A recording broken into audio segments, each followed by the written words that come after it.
Today we have a horrific story out of France where a beautiful 12-year-old girl has been killed by a 28-year-old Algerian national who was in France illegally, overstayed her student visa. Let's take a look at the story at Breitbart.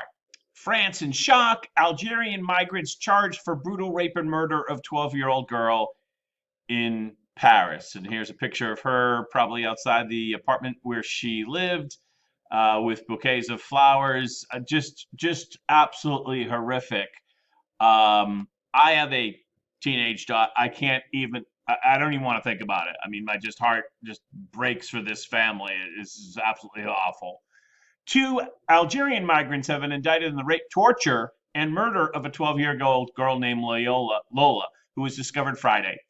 Lola Daviet was found at 11:20 p.m. on Friday.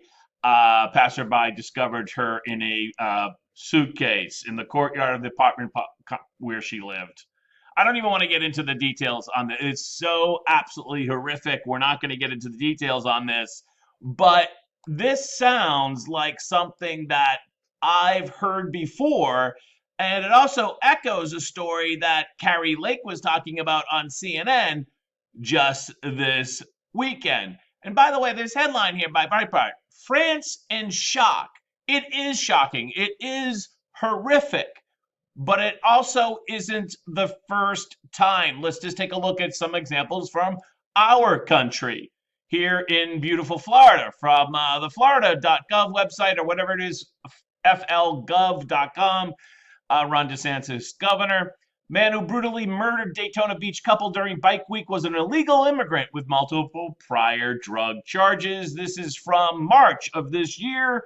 Horrific crime here in Florida. I had not even heard of this until I was making today's video, but horrific crime here in Florida. Up the coast a little bit, from April of this year in Georgia. This guy here was convicted of a murder for hire scheme. There were some illegal immigrants being brought into the country. They were basically working under the table.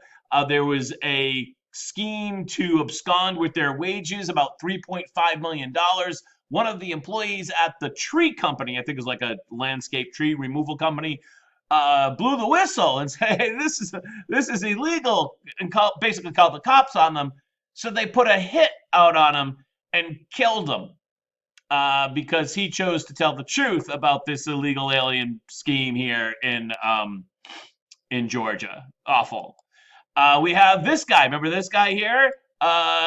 He was charged in the Kate Steinle death, but you might remember he actually got off on that particular charge because he said that the gun was wrapped up in a t-shirt, or he didn't know it was a gun. And then he was charged and convicted in a federal gun charge, and he's been in prison for about 7 years. This is from June of this year. Check how naive the judge is here.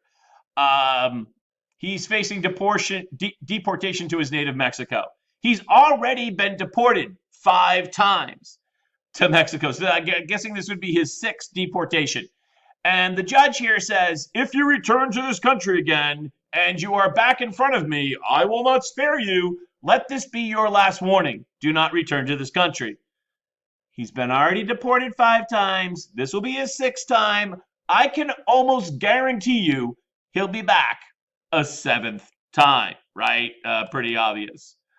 And how about the awful thing that happened to Molly Tibbetts out in Brooklyn, Iowa? You think you're safe in Brooklyn, Iowa, right? Go out for a jog. I mean, look where Brooklyn, Iowa is.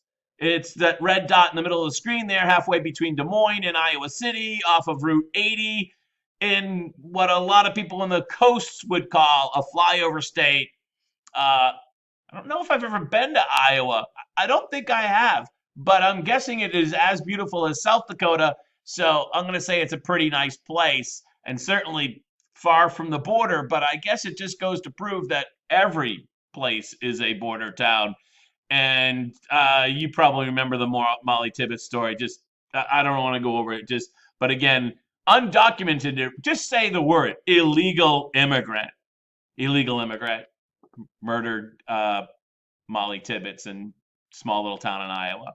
So we've seen these stories before, which brings us to the Federalist and their important dissection. Dissection, is that a word? Can I say that?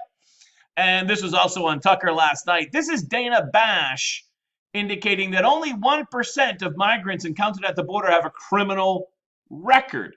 That's an interesting way to think about it, considering over the last fiscal year we've had about 2 million illegal immigrants encountered or intercepted, I guess we'll say. So 1% of 2 million, that's 20,000. So what is Dana saying? That it's okay to bring in 20,000 new criminals to the United States? Let's hear how Kari Lake answers this. And then I also want to double down a little bit and talk about Central America and how they factor this 1% number. Here we go, Dana Bash and Kari Lake. Operational control of our border. Well, DHS says that less than 1% of migrants encountered at the border have a criminal record. But I want to stick on the question of asylum. Those that do meet the criteria, should they be allowed to stay in this country? And do you think that what the current governor, Doug Ducey, has done, sending some of the migrants to Washington, D.C., is the right thing to do? Would you continue that practice?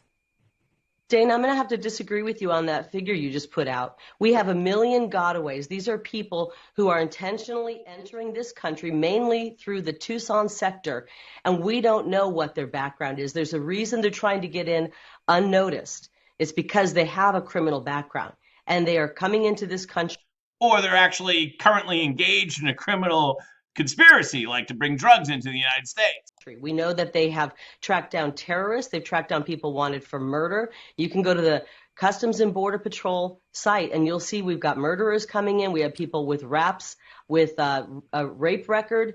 You name it. We've got hardened criminals coming. Well, let me we can't. Very smart of Kari Lake to not fall for the Democratic talking point here at CNN. You can also go deeper into this Federalist article by L. Purnell, posted today. You'll get some additional examples. Just 2 weeks ago, a Guatemalan national was arrested for stabbing 8 people on the Las Vegas Strip. He was in the United States illegally.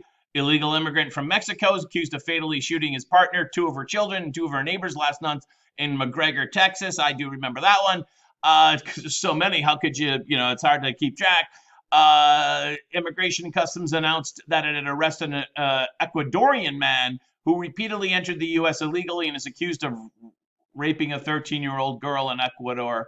A 10-year-old girl in Ohio made headlines for seeking an abortion out of state after she raped by an illegal immigrant. Of course, allegedly. And you got to keep in mind that the countries of Guatemala and some other countries in Central America, this might come as a great surprise to you, but their justice systems are not a model of efficiency. They have what's called very high impunity rates. In other words, you can commit a crime and there's no accountability. So even though there's a 1% conviction rate, those people are coming from countries where a lot of crimes aren't prosecuted to begin with.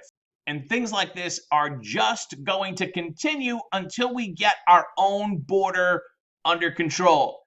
If you're falling for the fact that they're now returning Venezuelans back to Mexico that are claiming asylum and that the Biden administration has changed their policy, let me assure you that that policy will be revoked and everything will go back to normal the day after the election, because that is just a smoke show to make things look good for Democrats on the eve of the election. That's all that is, entirely. But we're not going to enforce our border because it's so much more important to enforce the border of the Ukraine while we risk nuclear war while we're at it. Hey, I'm John F. Gately. You can call me Jack. I'm here in beautiful Plymouth, America's hometown, Massachusetts, behind enemy lines. Thank you, and have a great day.